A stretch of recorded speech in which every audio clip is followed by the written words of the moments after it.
a bit later, so you wouldn't have been No, at I'm trying to find out then. who he was with that we might know now. Oh. Yeah, Mbali Hlophe. Okay. Most of them, I don't think, are, in the public space. Got you. Yeah. How would you rate our presidents from bad, from good to worst? Which presidents? The ones we've had Democratic since era. South Africa's presidents. Yeah, since the democratic era. Mandela had a very difficult task, the breakthrough for the franchise. One woman, one man, one vote. One person, one vote. Very important to secure that. President Mandela, it seems to me, people underestimate this, that a civil war was truly brewing. And not only around the death of Chris Hani, but the last of the apartheid security structures to agree to a democratic transition was the military intelligence. And I suspect these are the guys that were the handlers of Janus Walus. But he says it in the book, Conversations with Myself, as well as other books as well. But what happens is, few weeks before the elections, my brother, he comes across information that these guys are mobilizing and they are armed to the teeth. For real. So he calls, firstly, de Klerk. He says, I've come across this information. We need to demobilize these people and all of that. Let's work this out. De Klerk says, no, absolutely. He calls Botha. He says, in the 80s, we agreed there must not be use of arms. De Klerk says, Botha says, no, I agree, I'll come. He says, but it would be important for us to also bring Terre Blanche. And Botha says, I'll never be in the same room with that idiot. Dismiss him. Says, but de Klerk, that's fine. He goes back to de Klerk. He says to de Klerk, well, I really think that it's important that we do this together with Botha. And he was shocked. De Klerk said the same thing that Botha said about Terre Blanche. De Klerk's like, I don't want that. I don't want to work with that old man. Yes. But in that situation, there is a demobilization of military intelligence that had connection with a certain piece of land to hijack key leaders, take them there, force them to... Yeah, very and important. the public doesn't know about this? No, it's in the records. Okay, It's public record, yeah. I think that was important.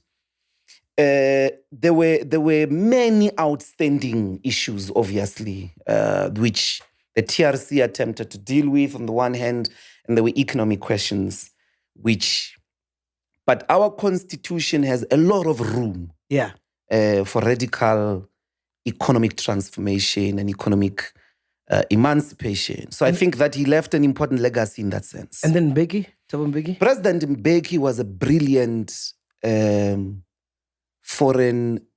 international relations strategist.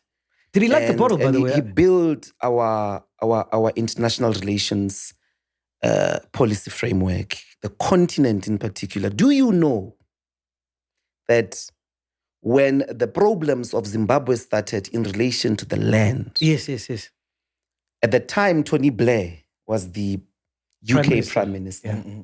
We are told that he then asked President Mbeki to do to Zimbabwe what they did to Iraq and Afghanistan.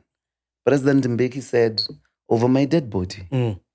It's not just that Zimbabwe question. There's Haiti and African peer review mechanism and so on and so forth. Very important. But President Mbeki tried, I think, to drive a neoliberal macroeconomic framework that had too much hope. And I think it was a false hope that the markets could resolve the big problems in South Africa. Unemployment, inequality, poverty. Did he like the bottle, by the way? I heard he liked the bottle. I don't know. I don't know him like... I heard he smoked weed. He smoked weed as well? My nigga. I think everybody in the camps... Remember, President Mbeki is a soldier. Yeah. Trained by the Soviet Union. He was in MK He was in the camps. He ran operations in Swaziland, in Botswana. He was a soldier.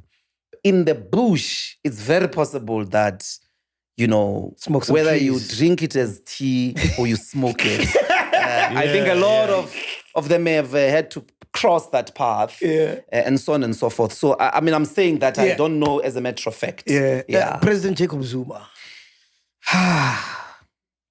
President Zuma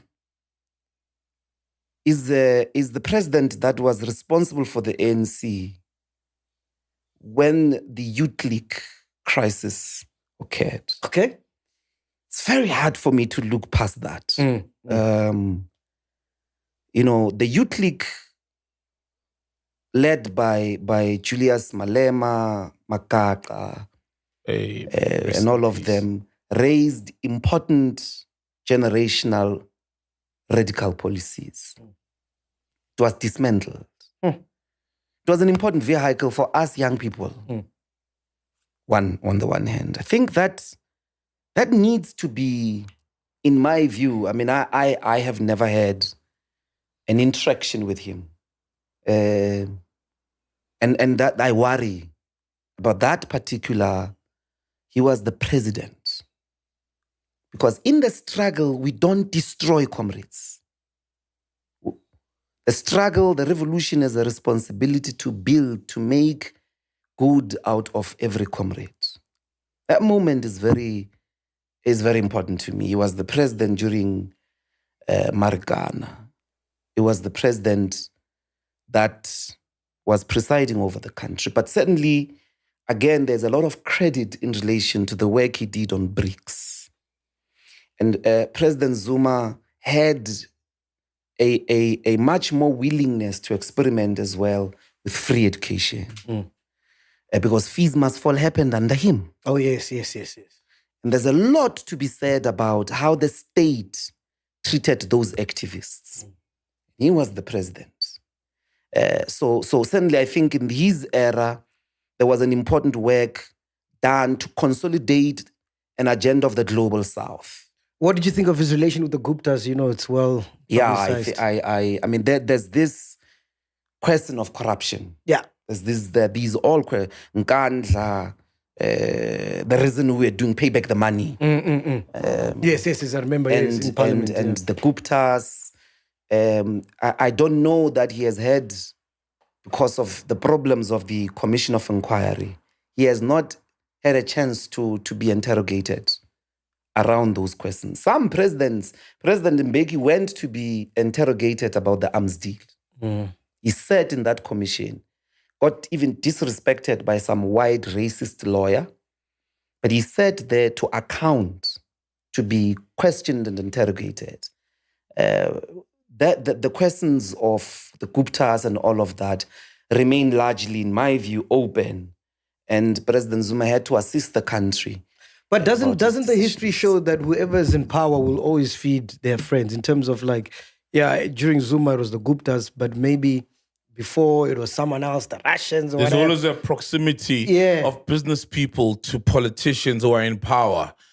And then they take using the guy's yacht, for example. So it just feels like, the politician is using the guy's see what he's doing yacht. there. No, for real. No, but He's trying to draw me. President Mandela stayed, may his soul rest in peace, at Dostein's house, which is now Saxon Hotel. He stayed with the Manels, who are part of Anglo.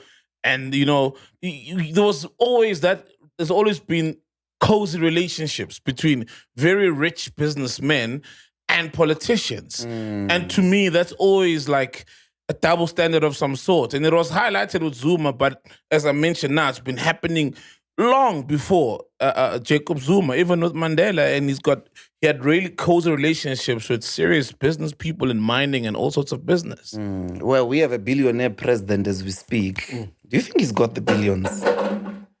hey. Well,